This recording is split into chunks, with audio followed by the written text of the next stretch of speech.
5 ಹುಲಿಗಳ ಮೃತಪಟ್ಟ ಸ್ಥಳಕ್ಕೆ ಈಗ ಡಾಗ್ ಸ್ಕ್ವಾಡ್ ಬಂದಿದೆ. ವಿಷಪ್ರಾಶನ ಶಂಕೆಯ ಬೆನ್ನಲ್ಲೇ ಸ್ಥಳ ಪರಿಶೀಲನೆ ಮಾಡಲಾಗ್ತಾ ಇದೆ. ಡಾಗ್ ಸ್ಕ್ವಾಡ್ ಮೂಲಕ ಪರಿಶೀಲನೆಯನ್ನು ಮಾಡ್ತಾ ಇದ್ದಾರೆ ಕಾಕಿ. ಹಸು ಮಾಲೀಕನ ಪತ್ತೆಗೆ ಮುಂದಾಗ್ತಾ ಇದ್ದಾರೆ ಪೊಲೀಸರು.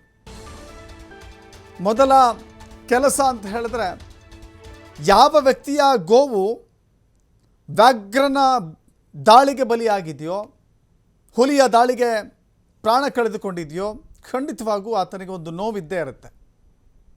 ನನ್ನ ಹಸುವನ್ನು, ನನ್ನ ಗೋವನ್ನು ಹುಲಿ ತಿಂದಿದೆ, ಹುಲಿ ಕೊಂದಿದೆ ಅಂತ ಹೇಳಿದ್ರೆ ಯಾರು ಖುಷಿ ಪಡೋದಿಲ್ಲ, ನೋವು ಪಡ್ತಾರೆ, ವೇದನೆ ಪಡ್ತಾರೆ, ನಿಜ. ಅದಕ್ಕೆ ಅನೇಕ ರೀತಿಯ ಪರಿಹಾರಗಳನ್ನು ಕೂಡ ಅರಣ್ಯ ಇಲಾಖೆ ಕೊಡುತ್ತೆ.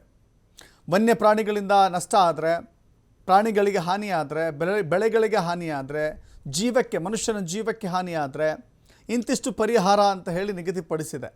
ಆ ಪರಿಹಾರ ಯಾವುದಕ್ಕೂ ಸಾಕಾಗೋದಿಲ್ಲ ಅನ್ನೋದು ಕೂಡ ಇಲ್ಲಿ ಗಮನಿಸಬೇಕು.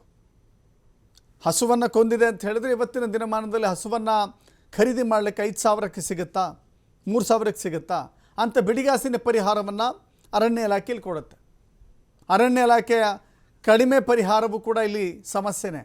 ಹೀಗಾಗಿ ನನ್ನ ಗೋವನ್ನು, ನನ್ನ ಹಸುವನ್ನು ವ್ಯಾಘ್ರ ಬಲಿ ಮಾಡಿದೆ, ನಾನು ಕೂಡ ಪ್ರತೀಕಾರದ ಬಲಿಯನ್ನು ತೆಗೆದುಕೊಳ್ಳಬೇಕು ಅಂತ ಹೇಳಿ ಆ ರೈತ ಏನಾದರೂ ಈ ಮಾಂಸಕ್ಕೆ ವಿಷವನ್ನಿಟ್ಟನ ಗೊತ್ತಿಲ್ಲ.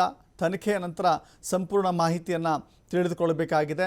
ಬಟ್ ಇಲ್ಲಿ ವಿಷಪ್ರಾಶನದಿಂದಲೇ ಹುಲಿ ಸಾವನ್ನಪ್ಪಿದೆ ಅನ್ನೋದು ಖಚಿತಪಡಿಸಿದ್ದಾರೆ ಅಲ್ಲಿನ CCF. ಮತ್ತಷ್ಟು ಮಾಹಿತಿ ನಮ್ಮ ಪ್ರತಿನಿಧಿ ಪುನೀತ್ ನೀಡ್ತಾರೆ. ಪುನೀತ್, 5 ಹುಲಿಗಳ ಸಾವು ನಿಜಕ್ಕೂ ಕೂಡ ವನ್ಯಜೀವಿಗಳ ಪ್ರೇಮಿಗಳಿಗೆ ಬಹಳ ದೊಡ್ಡ ಆಘಾತ. ಇದು ಯಾರ ಕಾರಣ, ಯಾರು ಹೊಣೆ ಅನ್ನೋದಕ್ಕಿಂತ ಹೆಚ್ಚಾಗಿ ಇಲ್ಲಿ ಅರಣ್ಯ ಇಲಾಖೆಯೂ ಕೂಡ ಸಮ ಪ್ರಮಾಣದಲ್ಲಿ ಫೇಲ್ಯೂರ್ ಆಗಿದೆ ಅನ್ನೋದು ಗೊತ್ತಾಗುತ್ತೆ. ವಿಷಪ್ರಾಶನ ಮಾಡಿಸಿದ್ದಾರೋ ಅಥವಾ ಮತ್ತೊಂದು ರೂಪದಲ್ಲಿ ಕೊಂದಿದ್ದಾರೋ, ಆದರೆ ಈ ಕೊಲೆಯಲ್ಲಿ ಖಂಡಿತವಾಗೂ ಅರಣ್ಯ ಇಲಾಖೆಯ ಪಾಲಿದೆ ಅಂತ ಹೇಳಬೇಕಾಗತ್ತೆ. ಜೊತೆಗೆ ಸಾರ್ವಜನಿಕರಿಗೂ ಕೂಡ ಪಾಲಿದೆ. ಸಾರ್ವಜನಿಕರು ಕೆಲವೊಮ್ಮೆ ಏನು ಮಾಡ್ತಾರೆ, ಮಿತಿ ಮೀರಿ ತಮ್ಮ ಕೋಪವನ್ನು ವ್ಯಕ್ತಪಡಿಸುವ ರೀತಿಯಲ್ಲಿ ಪ್ರತೀಕಾರವನ್ನು ಮೂಕ ಪ್ರಾಣಿಗಳ ವಿರುದ್ಧ ತೆಗೆದುಕೊಳ್ತಾರೆ. ಈಗ ಹಸು ಮಾಲೀಕ ಯಾರು, ಆತನ ಸುಳಿವು ಪತ್ತೆಯಾಗಿದೆಯಾ? ಈಗಾಗಲೇ 4 ಜನರನ್ನು ಬಂಧಿಸಿದ್ದಾರೆ ಅಥವಾ ಅವರನ್ನು ವಶಕ್ಕೆ ಪಡೆದಿದ್ದಾರೆ, ವಿಚಾರಣೆಗೊಳಪಡಿಸಿದ್ದಾರೆ.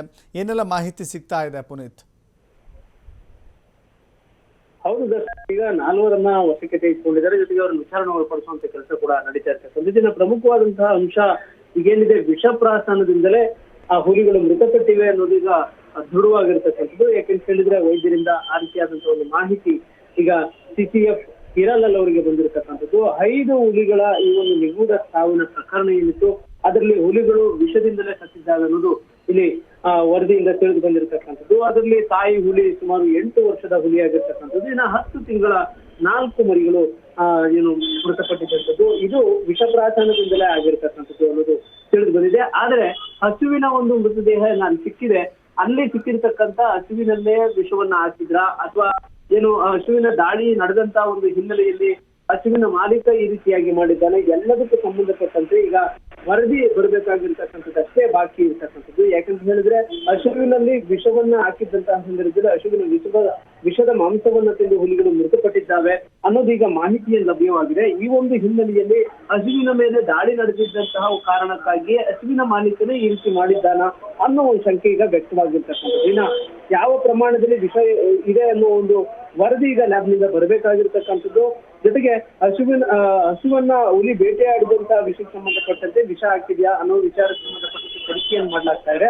ಆ ತನಿಖೆಯಿಂದ ಹಸುವಿನ ಮಾಲೀಕ ಇರಬಹುದು, ಜೊತೆಗೆ ಹಾಕಿರ್ತಕ್ಕಂಥವ್ರು ಇರಬಹುದು, ಇವರೆಲ್ಲರೂ ಕೂಡ ಸಿಗುವಂತಹ ಸಾಧ್ಯತೆಗಳು ಇರ್ತಕ್ಕಂಥದ್ದು. ಯಾಕೆಂತ ಹೇಳಿದ್ರೆ ಹಸುವಿನ ಮಾಂಸದಿಂದಲೇ ವಿಷ ಪ್ರಾಶನವಾಗಿರ್ತಕ್ಕಂಥದ್ದು ಹುಲಿಗಳಿಗೆ ಅನ್ನೋದು ಈಗಾಗಲೇ ಲ್ಯಾಬ್ ವರದಿಯಲ್ಲಿ ತಿಳಿದು ಬಂದಿದೆ. ಅದೇ ರೀತಿಯಲ್ಲಿ ಹಸುವಿಗೆ ಮೊದಲೇ ವಿಷವನ್ನು ಉಳಿಸಲಾಗಿತ್ತ ಅಥವಾ ಹಸುವಿನ ಮೇಲೆ ದಾಳಿ ಆದ ನಂತರ ವಿಷವನ್ನ ಹಾಕಲಾಗಿತ್ತ ಹಸುವಿನ ಮೂಲಕ, ಆ ಒಂದು ವರದಿಯಷ್ಟೇ ಬಾಕಿ ಬರಬೇಕಾಗಿರ್ತಕ್ಕಂಥದ್ದು.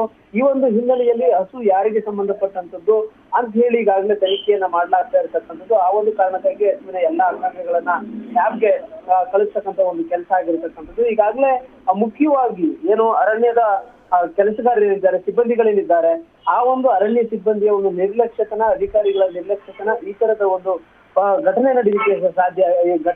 ನಡೀಲಿಕ್ಕೆ ಪ್ರಮುಖವಾದಂತಹ ಕಾರಣ ಆಗಿದೆ ಅಂತ ಹೇಳಿ ಪರಿಸರವಾದಿಗಳು ಜೊತೆಗೆ ವನ್ಯಜೀವಿ ಪ್ರಿಯರೆಲ್ಲರೂ ಕೂಡ ಆರೋಪವನ್ನ ಮಾಡ್ತಾ ಇರತಕ್ಕಂಥದ್ದು. ಯಾಕೆಂತ ಹೇಳಿದ್ರೆ ಇಲ್ಲಿ ಏನು ವಾಚರ್ಸ್ ಏನಿದ್ದಾರೆ, ಅರಣ್ಯ ಇಲಾಖೆ ವಾಚರ್ಸ್ ಏನಿದ್ದಾರೆ, ಅವರಿಗೆ ಸರಿಯಾದ ಪ್ರಮಾಣದಲ್ಲಿ ಸಂಬಳ ಆಗಿಲ್ಲ. ಹೀಗಾಗಿ ಅವರು ಅವ್ರು ತಮ್ಮ ಕರ್ತವ್ಯವನ್ನು ನಿರ್ವಹಿಸಲಿಕ್ಕೆ ನಿರ್ಲಕ್ಷ್ಯವತನವನ್ನ ತೋರಿದ್ದಾರೆ.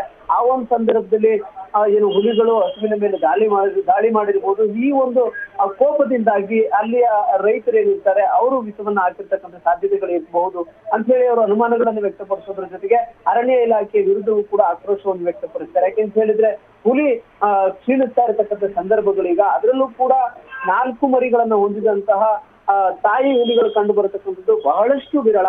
ಅಂತ 5 ಹುಲಿಗಳು ಈಗ ಒಂದೇ ಸ್ಥಳದಲ್ಲಿ ಸಾವನ್ನಪ್ಪಿರ್ತಕ್ಕಂಥದ್ದು, ಅದು ಕೂಡ 10 ತಿಂಗಳ 4 ಮರಿಗಳು ಸಾವನ್ನಪ್ಪಿರ್ತಕ್ಕಂಥದ್ದೇನಿದೆ, ಇದು ಪ್ರಾಣಿ ಪ್ರಿಯರಿಗೆ ಬಹಳಷ್ಟು ನೋವನ್ನ ಉಂಟು ಮಾಡಿದೆ. ಹೀಗಾಗಿ ಇದರ ಸಮಗ್ರವಾದಂತಹ ತನಿಖೆ ಆಗ್ಬೇಕು. ಇದಕ್ಕೆ ಏನು ಅರಣ್ಯ ಇಲಾಖೆಯ ಉನ್ನತಾಧಿಕಾರಿಗಳು ಸೇರಿದಂತೆ ಅಲ್ಲಿರ್ತಕ್ಕಂಥ ಸಿಬ್ಬಂದಿಗಳೆಲ್ಲರೂ ಕೂಡ ಹೊಣೆ ಆಗ್ತಾರೆ. ಅವರೆಲ್ಲರ ಮೇಲೂ ಕೂಡ ಕ್ರಮ ಆಗ್ಬೇಕು. ಜೊತೆಗೆ ಹಸುವಿನ ಮಾಲೀಕ ಯಾರು ಅಂತ ಹೇಳಿ ಪತ್ತೆ ಹಚ್ಚಿ ಅವ್ರನ್ನ ಶಿಕ್ಷೆಗೊಳಪಡಿಸುವಂತ ಕೆಲಸ ಆಗ್ಬೇಕು ಅಂತ ಹೇಳಿ ಈಗ ಒತ್ತಾಯಗಳು ಕೂಡ ಕೇಳಿ ಬಂದಿರ್ತಕ್ಕಂಥದ್ದು.